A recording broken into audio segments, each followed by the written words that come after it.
Amin, haleluya. Saudara sekalian, berapa banyak saudara mengerti tentang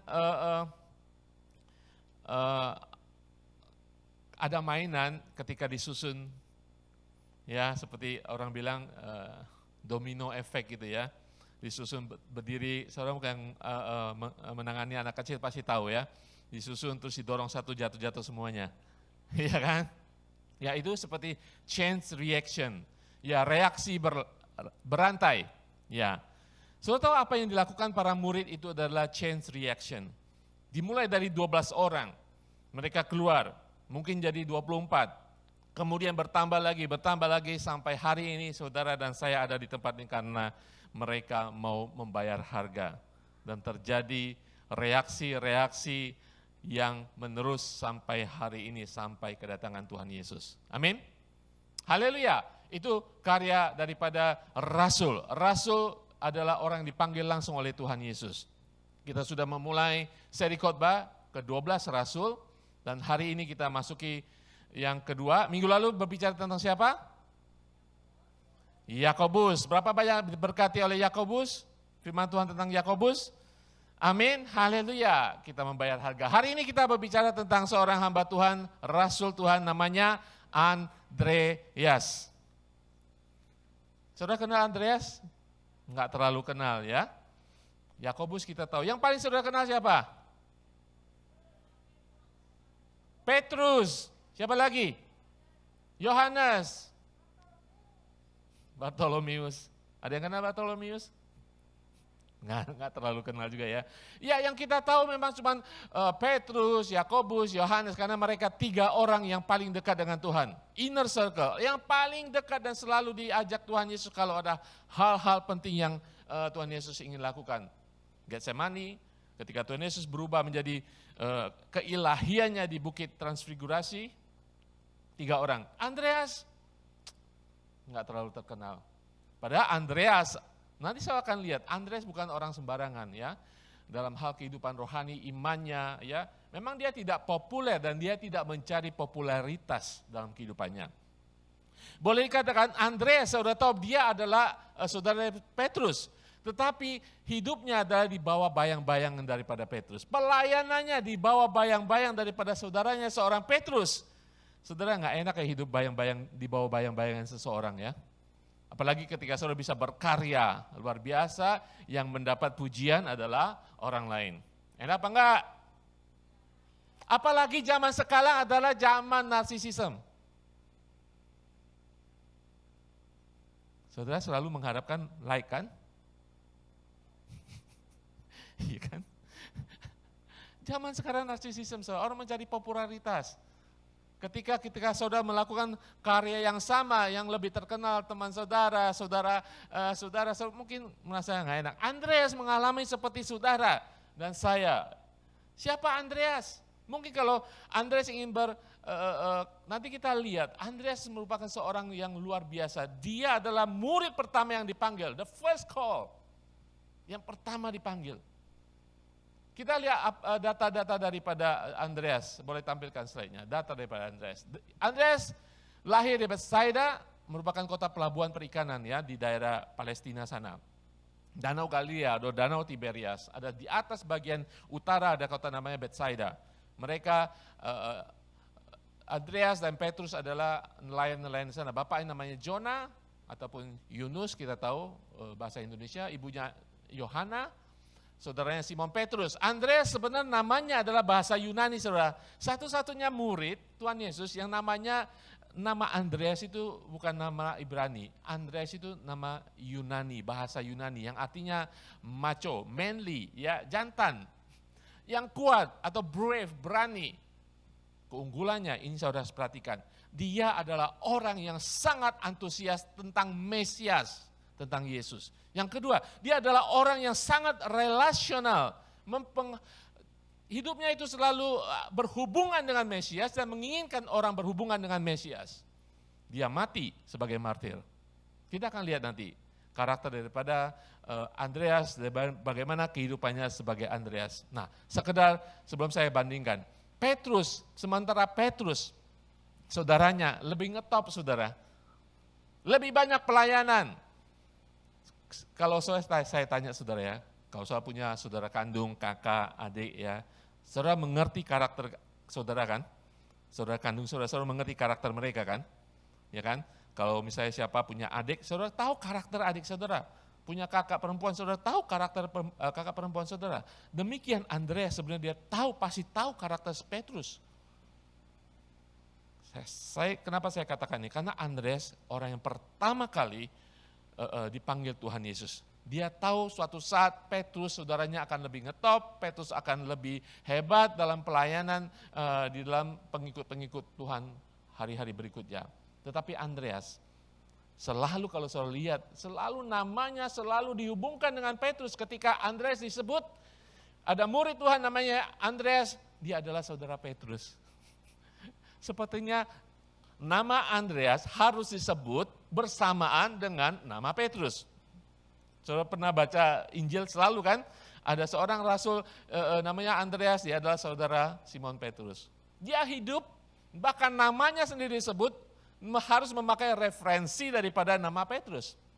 Saudara, disinilah letak kehambaan daripada seorang Andreas. Ya, kita belajar dalam kehidupan Andreas. Nah, saudara kita lihat ya, di dalam Yohanes 1, 35, 41. Yohanes 1, 35. Dikatakan, pada keesokan harinya Yohanes berdiri, ini Yohanes Pembaptis, berdiri di situ pula dengan dua muridnya. Dan ketika ia melihat Yesus lewat, ia berkata, lihatlah anak domba Allah. Kedua murid itu yang mendengar apa yang dikatakannya itu, lalu mereka pergi mengikuti Yesus. Tetapi Yesus menoleh ke belakang, ia melihat bahwa mereka mengikuti dia. Lalu ia bertanya kepada mereka, apa yang kamu cari? Kata mereka kepadanya, Rabi, artinya guru, di manakah engkau tinggal? Ayat 39, ia berkata kepada mereka, marilah dan kamu akan melihatnya. Mereka pun datang dan melihat di mana ia tinggal. Dan hari itu mereka tinggal bersama-sama dia. Waktu itu kira-kira pukul 4, salah seorang dari keduanya yang mendengar perkataan Yohanes Pembaptis itu lalu mengikuti Yesus adalah Andreas, saudara Simon Petrus. Andreas mula-mula bertemu dengan Simon saudaranya dan ia berkata kepadanya, kami telah menemukan Mesias, artinya Kristus. Ia membawanya kepada Yesus. Lalu Yesus memandang Petrus dan berkata, engkau Simon, anak Yohanes, engkau akan dinamakan Kefas, ya artinya Petrus. Saudara lihat ini, yang pertama kali menemukan Mesias Yesus adalah Andreas. Ya, kita lihat kehidupan daripada Andreas ini. Saudara bisa melihat ketika dibawa bimbingan Yohanes Pembaptis. Jadi Andreas ini adalah murid Yohanes Pembaptis. Saudara bisa harus tahu bahwa Yohanes Pembaptis pada itu sudah ngetop, sudah KKR kemana-mana. Tetapi di bawah penanganan daripada Yohanes Pembaptis, Andreas tahu dia sedang menunggukan Mesias. Dan ketika dia bertemu dengan Mesias, dia tanya, di mana kamu tinggal? Terus Yesus katakan, aku akan tunjukkan. Dan mereka menghabiskan 1 hari bersama Yesus. Dikatakan ada 2 orang murid. Biasanya kalau dituliskan ada 2 orang murid, dan 1 tidak disebutkan, dan ini adalah Injil Yohanes, biasanya itu adalah Yohanes. Nah, saudara tahu bahwa Petrus dan Andreas, mereka adalah teman daripada anak-anak Zebedius, yaitu Yakobus dan Yohanes. 4 orang ini sebenarnya mereka nelayan, mereka tahu satu sama lain. Mungkin diperkirakan mereka ada bisnis penangkapan ikan bersama di Danau Galilea itu. Nah, ada 3 hal yang harus kita pelajari dari kehidupan seorang Andreas. Saya sudah jelaskan sejenak ya, dia hidup di bawah bayang-bayang Petrus. Hal pertama, kita pelajari dari kehidupan Andreas adalah dia tidak fokus kepada manusia. Katakan sekalian bersama-sama saya, dia tidak fokus pada manusia. Oke, saudara tahu, Yohanes Pembaptis mengerti posisinya. Yohanes Pembaptis adalah orang yang dinubuatkan akan menyiapkan jalan bagi Mesias. Yohanes Pembaptis adalah sepupu daripada Yesus. Saudara tahu cerita tentang Natal ya. Yohanes Pembaptis disiapkan dari Zakaria, dari Elizabeth untuk menyiapkan jalan bagi penebus. Dan Yohanes Pembaptis mengerti bahwa dia bukan siapa-siapa. Yohanes Pembaptis pada saat itu sangat-sangat hebat, saudara. Kalau saudara membandingkan dengan pendeta sekarang yang paling hebat, itu dia Yohanes Pembaptis. Banyak pengikutnya. Salah satu muridnya adalah Andreas. Jadi Yohanes Pembaptis mengajarkan kebenaran kepada Andreas bahwa yang kita nantikan adalah Mesias. Saya dipersiapkan, pengajaran saya adalah untuk setiap orang menantikan Mesias. Dan Andreas sebagai orang Yahudi mengerti akan nubuatan seorang penolong Mesias yang dijanjikan jauh-jauh sebelumnya di dalam kitab Yesaya. Dia mengerti dan dia menangkap kebenaran itu. Dia menanti-nantikan Mesias. Sampai ketika bacaan tadi kita lihat, Yohanes Pembaptis mengatakan, inilah anak domba Allah. Inilah Mesias. Saudara bisa bayangkan ketika Andreas mengatakan kepada Petrus saudaranya, kita sudah menemukan Mesias. Enggak begitu saudara. Pasti dengan sukacita yang luar. Kita sudah menemukan Mesias. Saudara, saya bisa membayangkan Andreas sebagai orang Yahudi mendengarkan nubuatan tentang Mesias enggak datang. Pada waktu itu, Yohanes Pembaptis mengatakan, inilah anak domba Allah. Saudara bisa membayangkan kehebatan, kegejolakan hati daripada Andreas menemukan harta itu, Mesias, penolong itu. Saudara, selama dia mengikuti Yohanes Pembaptis, itulah pelajaran pertama kita harus dapati. Dia tidak fokus kepada manusia, sehebat apapun gurunya, mentornya, Yohanes Pembaptis. Yohanes Pembaptis hanya manusia, yang dinantikan bukan manusia, yang dinantikan adalah Mesias. Kita lihat lagi, Yohanes 3, 28-29 mengatakan, 28 mengatakan, kamu sendiri dapat memberi kesaksian bahwa aku telah berkata, aku bukan Mesias, tetapi aku diutus untuk mendahuluinya. Yang empunya mempelai perempuan, yaitu mempelai laki-laki, tetapi sahabat mempelai laki-laki yang berdiri dekat dia, dan yang memperdengarkannya sangat bersukacita mendengar suara mempelai laki-laki itu. Itulah sukacitaku, dan sekarang sukacitaku itu penuh. Itu perkataan Yohanes Pembaptis. Dia ingin mengarahkan setiap orang, setiap muridnya, walaupun dia sangat terkenal saudara, semua mengikuti dia kepada Yesus, kepada Mesias yang dinanti-nantikannya. Bahkan dia mengatakan, ia harus semakin besar dan aku harus semakin kecil. Itu yang diajarkan oleh Yohanes Pembaptis kepada Andreas. Sehingga kalau seluruh hidup Andreas akan berubah, dia tidak pernah fokus kepada manusia lagi. Dalam keputusan hidupnya, dalam pelayanannya tidak fokus kepada manusia. Pertanyaan saya, bagaimana dengan saudara dan saya hari-hari ini? Apakah saudara fokus saudara kepada manusia? Pada pendeta-pendeta besar? Ya, hamba Tuhan menerima karunia yang luar biasa, dipakai Tuhan, tetapi mereka tetap manusia. Betul? Haleluya saudara sekalian. Dia menemukan Mesias, dia menantikan Mesias, itu sudah penting bagi dia, bukan manusia. Bahkan sehebat Yohanes Pembaptis pun bukan tujuannya. Tujuannya adalah Mesias, saudara. Dia dalam Yohanes 1 ayat 41 yang tadi kita baca. Tadi Andreas mula-mula bertemu dengan Simon. Saya katakan sekali karena saya sangat senang sekali mendengarkan ini. Sepertinya menceritakan kepada kita, saudaranya. Dan ia berkata kepada Simon Petrus, kami telah menemukan Mesias.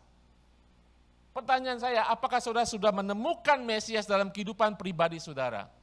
Kalau saudara sudah menemukan Mesias dalam kehidupan pribadi saudara, saudara akan bersukacita, punya antusias dan membawa orang kepada Mesias.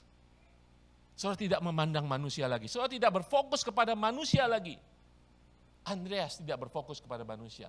Dikatakan ketika dia bertanya, Tuhan, Guru, di mana kamu tinggal? Yesus katakan, ikut aku. Dia tinggal seharian bersama Tuhan Yesus. Pasti panjang lebar dia bertanya kepada Yesus Mesias. Karena dia sudah menantikan. Dia sudah mendengarkan ajaran leluhur mereka bangsa Yahudi. Dia sudah menantikan Mesias karena diajar oleh Yohanes Pembaptis. Ketika dia menemukan Mesias. Seperti saudara suka makan gitu ya, makanan kesukaan ya. Ketika saudara makan, mertua yang saudara takuti saudara lewat. Menikmati makanan itu. Andreas seperti ketika dia menikmati Mesias, Yohanes Pembaptis memang guru yang hebat, mentor yang hebat, tetapi dia sekedar manusia. Amin. Dia tidak fokus tidak berpusat kepada manusia. Amin. Dia tanya, di mana kamu tinggal? Hari-hari ini apakah saudara bertanya kepada Tuhan, Tuhan di manakah engkau? Ya, sebagai Tuhan dan Juru Selamat kita, kapan terakhir kita bertanya, Tuhan di mana engkau?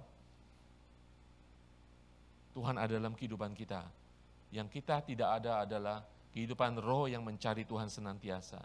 Tuhan ingin bersekutu dengan engkau. Tuhan ingin bersekutu dengan kita seperti Yesus memanggil, ikut aku. Dan seharian mereka bersekutu, saudara.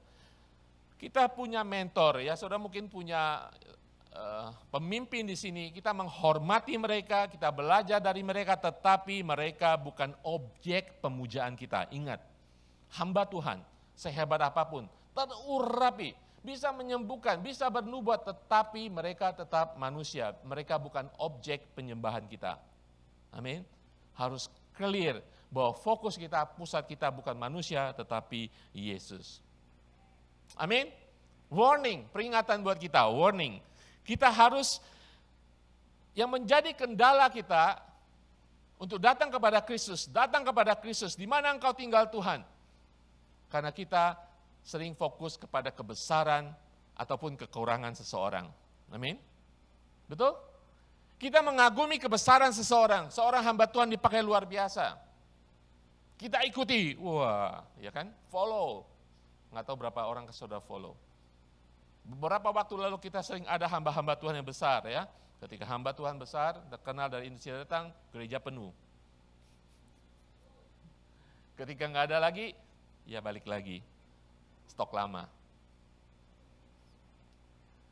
Saudara semua adalah anak-anak yang setia, amin. Yang mau besar, mau kecil, mau gendut, mau pendek, semua tetap sama di sini. Karena saudara mencari Yesus, karena saudara ingin bertemu dengan Mesias. Fokus saudara bukan kepada manusia. Saudara boleh menghormati seorang hamba Tuhan, tetapi pemujaan saudara, penyembahan saudara adalah kepada Mesias. Andreas tidak fokus kepada manusia, dia tidak berpusat kepada manusia, dia berpusat kepada Mesias karena dia sudah menemukan Mesias itu. Di dalam kitab 1 Korintus 1, 12-13, Paulus berkata demikian, yang aku maksudkan ialah bahwa kamu masing-masing berkata, aku dari golongan Paulus, aku dari golongan Apolos, aku dari golongan Kefas, aku dari golongan Kristus. Adakah Kristus terbagi-bagi? Adakah Paulus disalibkan karena kamu? Atau adakah kamu dibaptis dalam nama Paulus? Paulus mengetik, ini terjadi pada gereja mula-mula di Korintus. Mereka membeda-bedakan akan mengikuti Apolos, Paulus, Kefas, ada yang mengikuti Kristus. Cara mulai berpikir ya gereja sekarang juga ada ya. Oh saya dari gereja ini, saya dari gereja itu.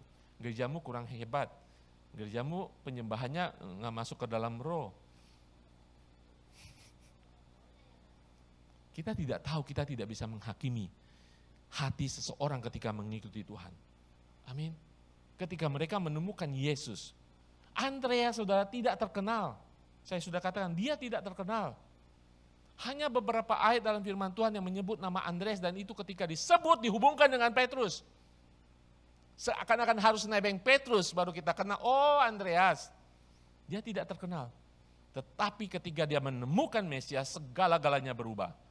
Karena dia tidak fokus kepada manusia lagi. Dia fokus kepada Mesias. Amin. Saudara sekalian, Jemaat Korintus memiliki kecenderungan untuk menekankan dan berfokus pada pembawa pesan daripada pesannya itu sendiri. Ya, ketika saudara datang gereja, ketika saudara memilih, oh ya dia pendeta, ini saya suka dia. Saudara hanya memilih seseorang, bukan memilih firman-Nya. Ketika seorang boleh membagikan firman, dia belajar, dia diurapi, bukan orangnya saudara, firman-Nya. Walaupun firman-Nya enggak bagus sekalipun menurut ukuran saudara, satu ayat firman Tuhan adalah nafas Tuhan. Mungkin saudara tidak suka dia cara khotbahnya, ketika satu ayat dikeluar dari firman Tuhan, itu adalah buat saudara, itu lebih dari cukup saudara. Jangan melihat pembawa pesannya, tetapi melihat pesannya. Saya percaya setiap pesan disampaikan, ada kehidupan rohani yang ingin diubahkan setiap kita di sini. Amin. Jangan saudara, jangan melihat pembawa pesan, tetapi dengarkan pesannya. Orang Korintus yang tadi firman Tuhan, Paulus mengingatkan, mereka cenderung memuliakan manusianya. Saya Apolos, saya ICA. Saudara, di Indonesia nggak ada ICA, saudara. Berarti saudara nggak pulang-pulang Indonesia. Ya, kita harus cari gereja yang alkitabiah, gereja yang tidak sesat, gereja yang memberitakan firman Tuhan. Ya, itu tanggung jawab kita. Tetapi bukan mencari hamba Tuhannya. Gereja yang bisa memberi saudara makan, gereja yang memberkati saudara, gereja yang firman Tuhannya sungguh-sungguh mengubahkan saudara hari lepas hari, karena kita perlu itu untuk diubahkan hari lepas hari. Amin. Andreas tidak fokus kepada manusia. Amin, dia fokus kepada Mesias karena sudah menemukan Mesias ya. Luar biasa. Saya cenderung untuk baca lagi, kita sudah menemukan Mesias. Kapan terakhir saudara bersuka cita ketika ada Mesias dalam kehidupan saudara? The excitement, kegirangan, kesukacitaan sudah menemukan Mesias. Mungkin ya Pak, 20 tahun lalu ketika cinta mula-mula. Ulang lagi saudara, Mesias selalu ada. Mesias bukan masa lalu. Mesias berbicara tentang hari ini. Yesus berbicara tentang hari ini, is now. Hidup saudara harus bisa menemukan Mesias. Sehingga saudara tidak berfokus kepada manusia, tetapi berfokus kepada Mesias, Yesus. Amin. Dia tidak hanya menolak untuk berfokus kepada manusia. Poin kedua, dia tidak fokus atau berpusat pada diri sendiri. Ini dia. Saya sudah katakan, zaman sekarang adalah narsisisme. Berfokus pada diri sendiri. Bahkan seorang hamba Tuhan sekalipun mengerti pelayanan seorang hamba, harus juga hati-hati. Apalagi zaman internet. Ibu Nurul sering protes sama saya di rumah. Kok kamu narsis sih nontonin video kamu sendiri? Sebenarnya saya nggak nontonin, maksudnya saya lagi edit gitu ya. Kayak renungan hari Senin saya masukkan, kan harus bikin kan, saya rekam sendiri. Ya sendiri semuanya. Rekam sendiri, ya kan?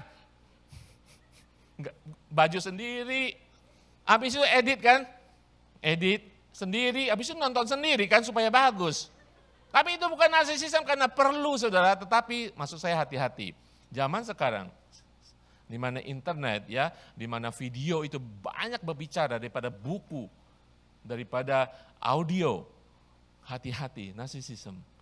Andreas tidak peduli itu. Dia tidak berpusat pada diri sendiri karena apa? Sekali lagi dia sudah menemukan Mesias dan Mesias adalah segala-galanya. Bukan manusia dan juga bukan diri sendiri.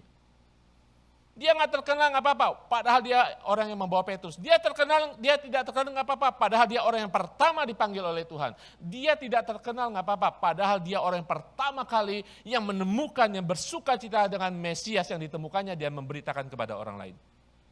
Dia tidak peduli itu.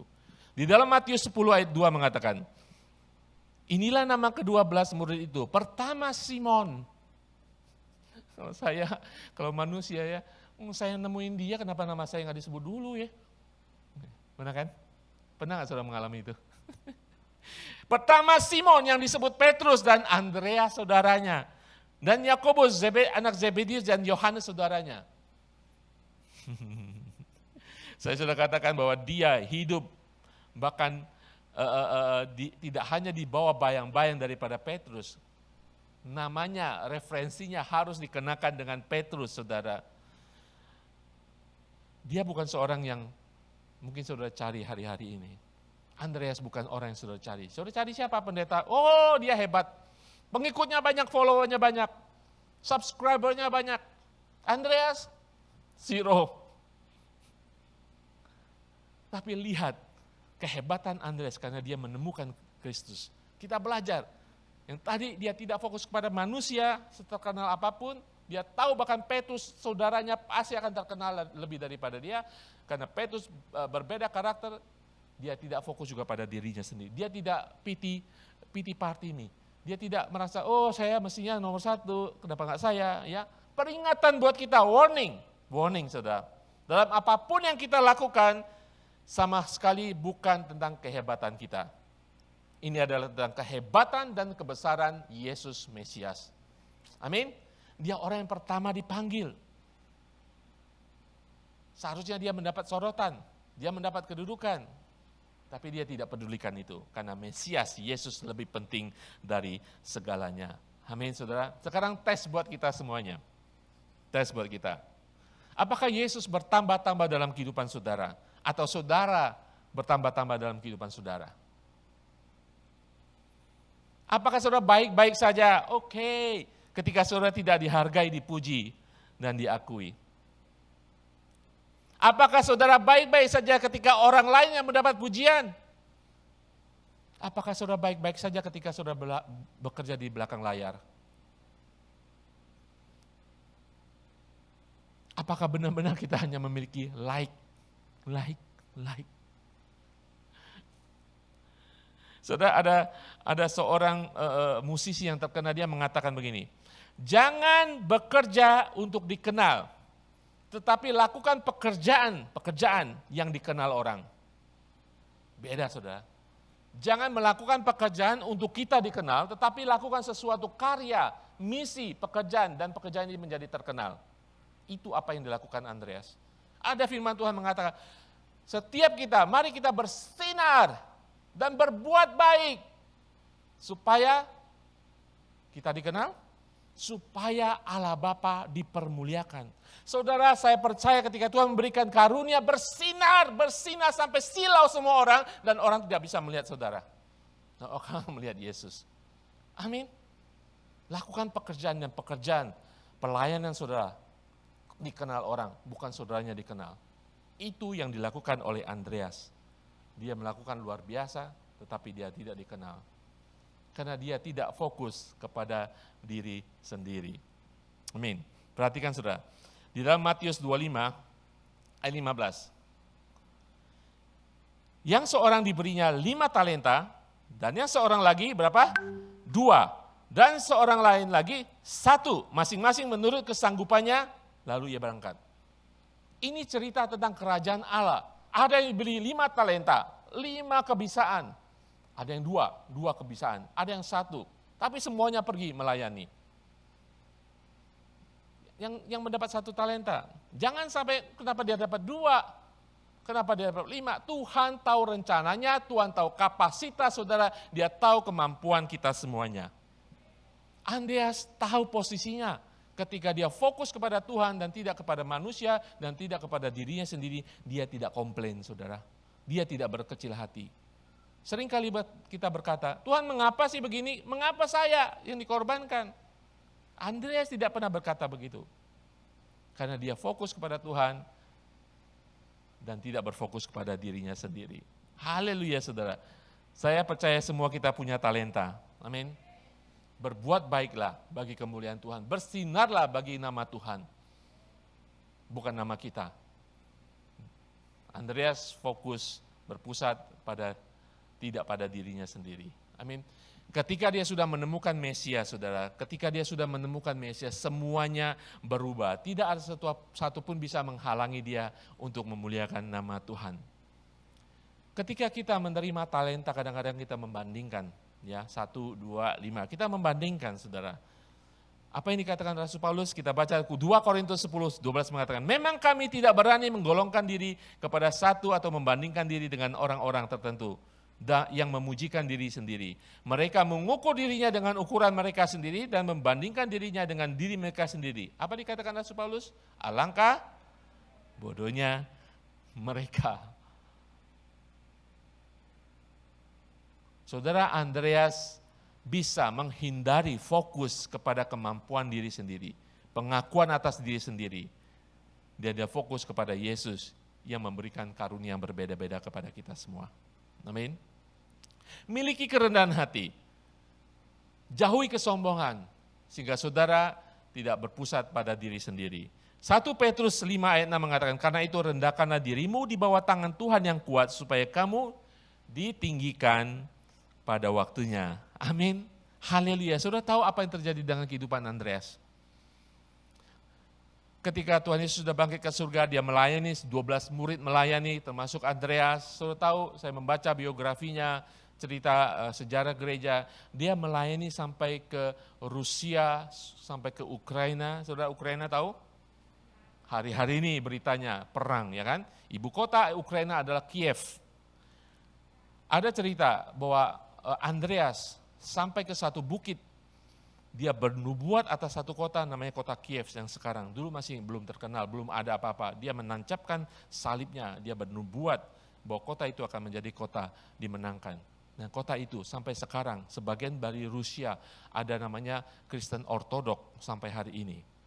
Di kota Kiev ada satu katedral atas nama dia, Saint Andrew Cathedral. Sangat bagus sekali. Andreas, dia tidak fokus pada dirinya sendiri. Saudara tahu apa yang terjadi dengan Andreas ketika pelayannya sampai ke dia mati martir di Yunani. Ya, di Yunani. Saudara tahu apa yang terjadi dengan hidupnya? Dia disalib dengan salib yang berbentuk silang seperti X.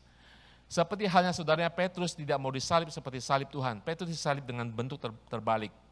Dia katakan saya tidak layak satu bentuk salib dengan Tuhan. Jadi salibnya terbalik, yang pendek di bawah. Petrus disalib terbalik, saudara.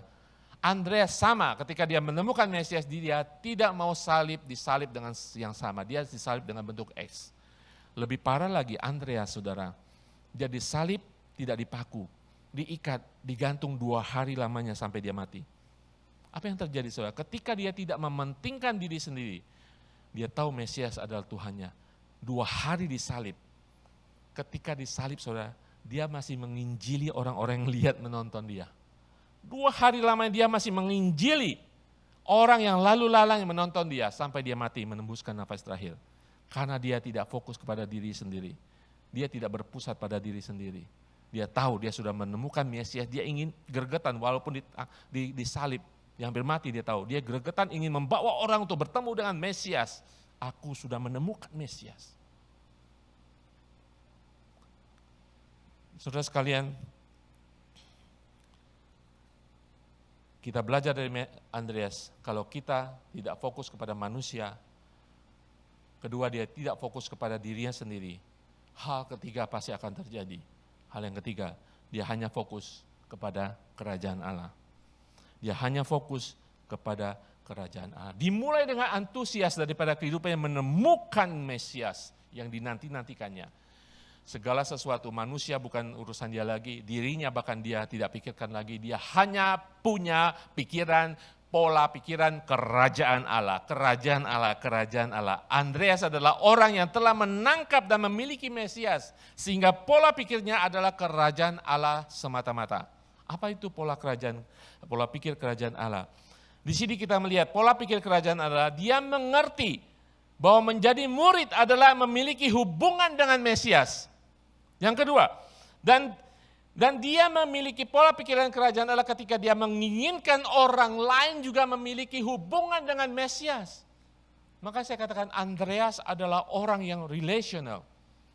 Ya, mungkin dia orang yang gampang ngomong ke sana kiri ya. Saudara tahu namanya EQ.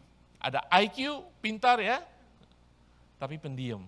Ada IQ, orang bisa ngomong, ya gampang sekali. Ya. Saudara pernah ketemu orang seperti itu? Atau saudara sendiri orang seperti itu?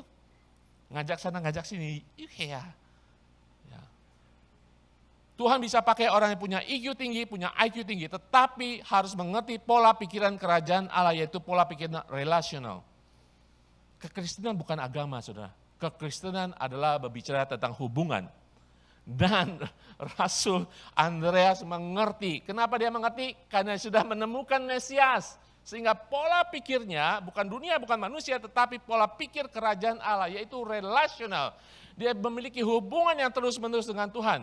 Ada satu catatan di dalam firman Tuhan, saya lupa di bagian mana. Ada satu saat, 4 orang ini, 4 murid yang utama ini, Petrus, Yohanes, Yakobus, dan Andreas, mereka duduk dan bertanya kepada Yesus tentang kedatangannya, tentang akhir zaman. Saudara, ketika saudara memiliki hubungan, saudara bisa bertanya apa saja kepada Tuhan. Ketika biasanya cuma 3 orang disebut Tapi ini ada Andreas. Ini membuktikan bahwa Andreas tetap haus dan lapar akan kerajaan Allah. Dia ingin tahu lebih dalam lagi. Tidak hanya mendapatkan Yesus, Mesias. Dia ingin tahu lagi lebih dalam lagi. Dia ingin belajar, bersekutu, memiliki keintiman dengan Tuhan. Itu adalah berbicara tentang hidup di dalam pola pikiran kerajaan Allah. Memiliki hubungan relasional. Ya saudara sekalian, Andreas adalah murid pertama dipanggil, tetapi dia adalah murid yang paling relasional. Kenapa saya katakan ini? Dia orang yang bisa menghubungkan hidupnya dengan Tuhan, tidak hanya itu, tapi dia bisa menghubungkan manusia lain dengan Tuhan. Ya, maksudnya apa saudara? Ini adalah penginjilan saudara. Saudara boleh memiliki hubungan dengan Tuhan, berdiam diri dengan Tuhan, tapi itu cuma setengah saudara. Hubungan saudara dengan Tuhan baik, pola pikir kerajaan Allah cuma setengah. Saudara harus membawa hubungan itu kepada Yesus, kepada orang-orang lain. Seperti Andreas, amin.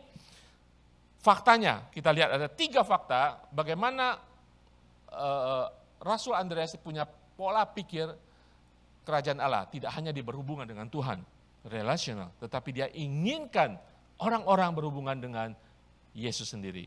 Pertama, dia membawa Petrus kepada Mesias. Ketika dia menemukan Mesias, saya bawa keluarga saya bawa ke saudara saya.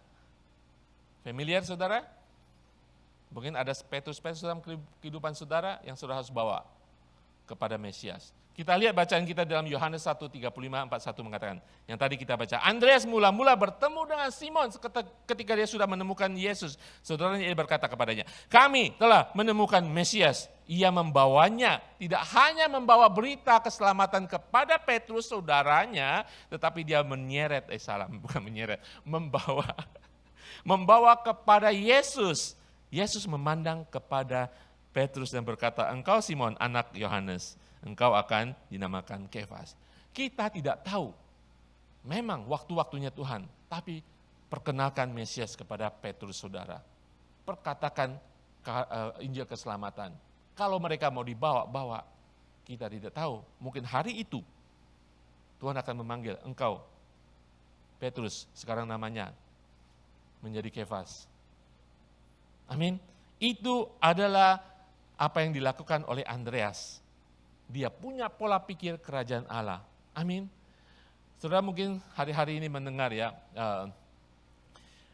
istilah di Amerika Black Lives Matters, ya kan?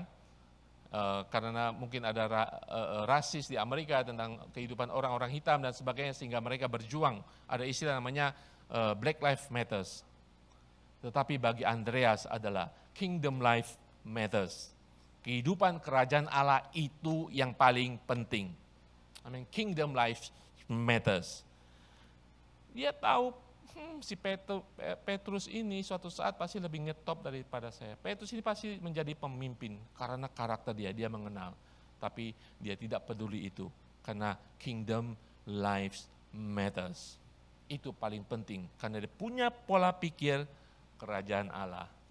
Orang pertama. Orang kedua yang Tuhan Andreas bawa adalah anak yang membawa 2 ikan dan 5 potong roti. Itu berbicara tentang kesederhanaan, insignifikan. Ya, anak kecil 2 ikan 5 roti. Saudara tahu ceritanya kan? 5.000 laki-laki, belum anak-anaknya, belum istrinya. Itu kan KKR besar. Sudah malam, sudah maghrib, enggak ada yang jualan lagi. Enggak ada delivery. Enggak ada food panda. Bukan lockdown ya. Memang enggak ada waktu itu. 7-Eleven enggak ada. Kita baca ceritanya. Sekali lagi mengingatkan kita. Ketika Yesus, dalam Yohanes 6. Ketika Yesus memandang sekelilingnya dan melihat bahwa orang banyak berbondong-bondong kepadanya, berkatalah ia kepada Filipus, di manakah kita akan membeli roti supaya mereka ini dapat makan? Kalau saudara di situ, ya nggak mungkin lah Tuhan. Gini hari beli roti. Ayat 6, dan hal itu dikatakannya supaya mencobai Filipus, sebab ia sendiri tahu apa yang hendak dilakukannya. Jawab Filipus kepadanya, roti seharga 200 dinar tidak akan cukup untuk mereka ini, sekalipun masing-masing mereka sepotong kecil saja. Ayat 8, seorang dari muridnya yaitu Andreas, saudara Simon Petrus lagi, berkata kepadanya, di sini ada seorang anak yang mempunyai 5 roti jelai dan 2 ikan. Tetapi apakah artinya itu untuk orang sebanyak itu? Saudara pernah melihat cerita ini bahwa para murid yang mereka lihat adalah kelaparan seperti saudara saat ini. Dan saking banyaknya orang sudah mau tutup toko, marah jauh dari kota, para murid hanya melihat masalah. Nggak mungkin. Walaupun Andreas mungkin melihat masalah itu, tetapi dia melihat satu kesempatan. Mungkin saya bertanya, bagaimana Andreas bisa menemukan anak kecil ini? Dari sekian ribu orang, anak-anak. Saya sudah katakan Andreas adalah orang yang relasional. Hatinya apa saudara? Dia siap berhubungan dengan orang. Dia tahu, ini kesempatan, saya hampiri dia. Bawa kepada Mesias. Dia orang yang ingin selalu membawa kepada Tuhan. Dia membawa anak kecil ini. Tetapi sebelumnya pasti dia bergaul dengan anak-anak situ. Saya percaya. Nggak mungkin tiba-tiba ada anak kecil, saya punya makanan. Dia menemukan anak itu. Kenapa dia menemukan? Karena dia bergaul dengan anak-anak. Mungkin pada saat itu dia bisa tahu, ada anak bawa ikan walaupun 2. Dia membawa kepada Yesus. Dia tahu kepada Tuhan dan Juru Selamat, Mesias. Dia sudah melihat banyak mukjizat, kesembuhan dan sebagainya. Dia bawa walaupun dengan keraguan. Tuhan, ada 2 ikan dan 5 roti. Walaupun dengan setengah percaya, tidak percaya, tapi dia tahu Mesias. Bisa buat apa ya ini ya? Dia serahkan kepada Tuhan. Dia membawa anak kecil ini yang mungkin bagi manusia pada saat itu, nggak ada artinya 2 ikan. Bayang-bayanginnya juga nggak cukup. 15.000 orang. Dia membawa seorang anak kecil yang mungkin sederhana, yang tidak penting, yang signifikan, dipandang sebelah mata kepada Mesias. Dia tahu Mesias. Dia tahu kuasa Mesias. Dia tahu apa yang akan terjadi dengan Mesias. Apa pelajaran kita? Peringatan buat kita, warning. Jangan meremehkan hal-hal kecil yang kita anggap tidak penting atau simple, sederhana. Bawa dan biarkan Mesias sendiri akan melakukan kuasanya dan melipat gandakannya. Amin. Mungkin hari-hari ini ada orang-orang yang saudara anggap, udah gak bakal tertolong lah. Ada ya? Yang sederhana, yang kelihatan nggak berharga di mata Tuhan, bawa. Karena saudara harus tahu ketika saudara menemukan Mesias, kuasanya ada di sana. Dia bisa membesarkan, dia bisa melipat gandakan, dia bisa melakukan mukjizat karena dia Mesias, bukan kita. Amin. Itu pola pikir kerajaan Allah. Membawa orang untuk memiliki hubungan dengan Tuhan. Dia membawa Petrus, saudaranya sendiri, keluarganya sendiri. Dia membawa anak kecil yang mungkin tidak penting, tidak signifikan, dipandang sebelah mata. Ketiga, karena dia punya pola pikiran relasional, pola pikiran kerajaan Allah, dia membawa orang yang ketiga. Ya, ini karena nama Andreas disebutkan, kita bisa belajar dari sini. Yang ketiga adalah orang Yunani yang dibawa dia. Orang Yunani itu berbicara dengan orang asing yang tidak segolongan dengan kita, yang bahkan mungkin musuh kita. Orang Yunani. Kita lihat bacanya di dalam Yohanes 12, 20 ayat 23. Di antara mereka yang berangkat untuk beribadah pada hari raya itu terdapat beberapa orang Yunani. Orang-orang itu pergi kepada Filipus yang berasal dari Betsaida di Galilea. Lalu berkata kepadanya, Tuhan, kami ingin bertemu dengan Yesus. Filipus pergi memberitahukan kepada Andreas. Dan kemudian Andreas dan Filipus menyampaikannya pula kepada Yesus. Tapi Yesus menjawab, katanya, telah tiba saatnya anak manusia dimuliakan. Ya, oke, saudara perhatikan. Ada di antara orang yang percaya kepada ajaran Tuhan Yesus, ada orang asing, orang Yunani. Nah, saudara tahu bahwa orang Yahudi tidak bergaul dengan orang Yunani. Nah, orang Yunani ini mungkin tidak bisa langsung ke Yesus. Dia datang kepada muridnya. Ya, dia tahulah murid-muridnya agak-agak penting, agak repot gitu ya. Kepada Filipus. Kenapa enggak Filipus langsung kepada Yesus? harus kepada Andreas. Berarti Andreas orang yang hebat. Walaupun dia tidak mau dikenal. Kenapa tidak langsung Filipus membawa orang Yunani ini kepada Yesus? Karena dia tahu bahwa Andreas memiliki hubungan dengan Mesias. Dia memiliki hubungan dengan Mesias. Dia tahu bahwa Andreas adalah orang yang selalu membawa orang kepada Yesus. Saudara tahu mungkin ada hamba-hamba Tuhan yang seperti Petrus, sekali khotbah 3.000 orang bertobat. Tetapi ada orang-orang seperti Andreas, mungkin di antara saudara ada orang-orang seperti Andreas. Ya Andrea lah, jangan Andreas. Seperti Andreas yang secara diam-diam, secara pribadi menginjili dan membawa orang kepada Yesus. Di sini terbukti, Filipus tahu bahwa Andreas adalah orang yang memiliki jiwa penginjilan secara pribadi. Dia membawa Petrus kepada Yesus, dia membawa anak kecil ini kepada Yesus. Dia tahu Andreas punya kapasitas penginjilan pribadi.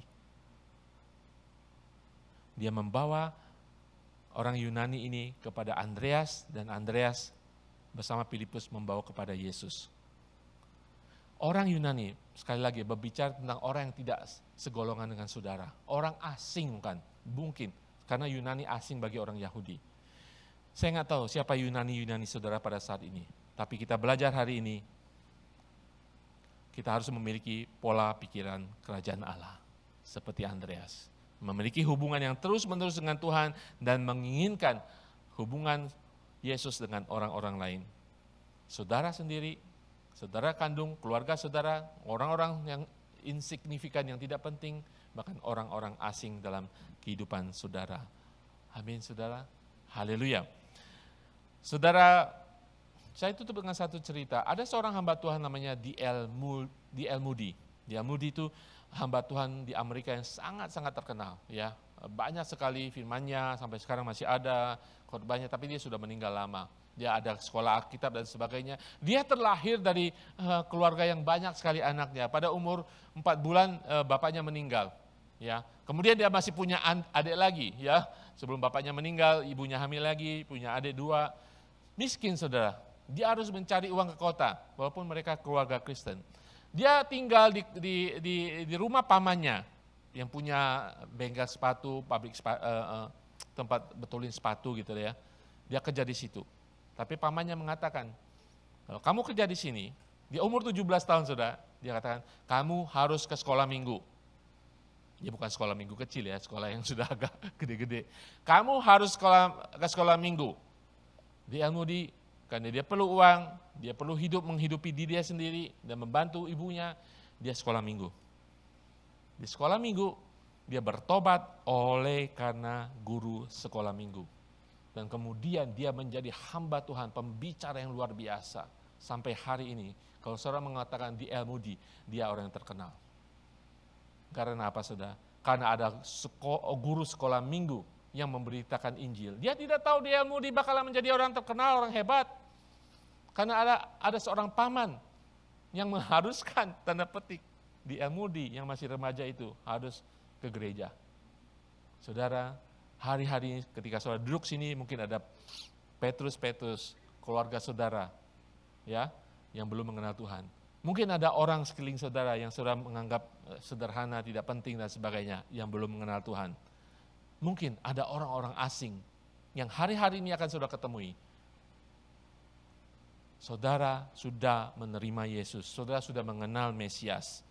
Kalau saudara tidak mampu, saudara merasa tidak mampu bergaul lagi akrab dengan Tuhan. Ini bukan masalah ke gereja, bukan masalah agama, itu hubungan pribadi saudara dengan Mesias, dengan Yesus.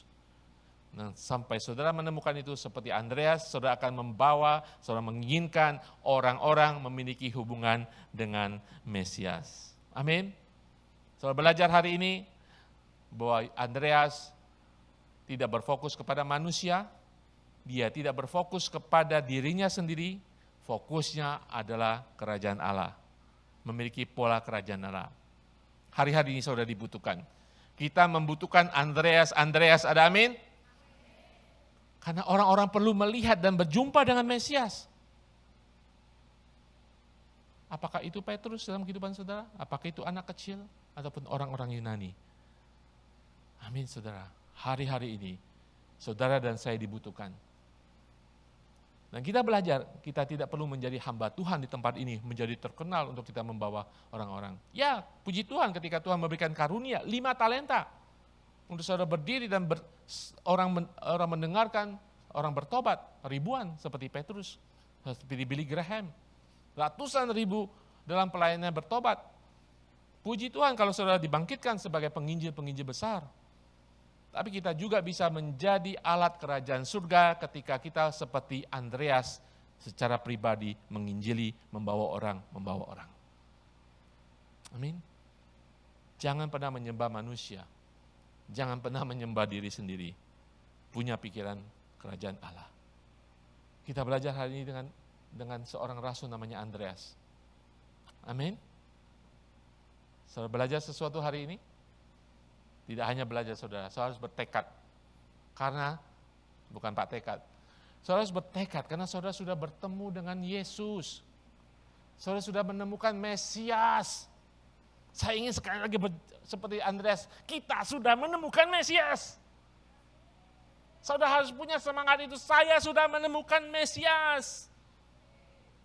Saudara tahu satu lagu, sejak Yesus di hatiku. Terus, Yesus di hatiku. Sejak Yesus di hatimu, sejak Mesias di hatimu, ketika saudara menangkap Mesias, jangan penjarakan Mesias dalam kehidupanmu. Bawa kemanapun saudara pergi. Keluarga saudara yang mungkin saudara sudah doakan lama, jangan putus asa. Bawa dengan antusias yang baru, bahwa Yesus adalah penolong. Tanpa Yesus tidak ada jalan keselamatan. Amin. Andreas melakukan itu sampai akhir daripada hidupnya ketika disalib itu. Dia masih menginjili orang-orang yang lewat, saudara. Tangan boleh dipaku, tangan boleh diikat, kaki boleh diikat, tetapi mulutnya tidak terikat. Dia tetap menginjili. Dia tetap mempromosikan Mesias. Sampai dia menutup matanya. Dia tidak terkenal. Saya ingin katakan saat ini, ketika di surga, dia melihat hari ini bahwa banyak orang-orang diselamatkan melalui penginjilan pribadinya. Kalau saudara melihat bendera Skotlandia warna biru kalau nggak salah. Negara Skotlandia menghormati Andreas, di benderanya itu ada garis putih salib berbentuk X, itu adalah salib Andreas. Dia tidak menikmati kemasyhuran, dia tidak perlu itu. Yang perlu dimasyhurkan adalah Kristus. Semasa hidupnya dia memasyhurkan Kristus, itu sudah cukup. Amin, saya harap kita belajar, tetapi kita harus ada berubah dari cara pandang kita terhadap manusia, cara pandang kita terhadap diri sendiri, dan kita memiliki pola pikiran kerajaan Allah. Ya, nggak usah susah-susah. Itu saja dan kita akan menjadi Andreas. Amin. Haleluya, saya percaya Tuhan akan mendatangkan, mengingatkan kembali Petrus dalam kehidupan saudara, keluarga saudara, dan anak-anak kecil yang tidak signifikan dalam kehidupan saudara, dan orang-orang asing dalam kehidupan saudara. Bawa mereka kepada Yesus, bawa mereka kepada Mesias. Amin.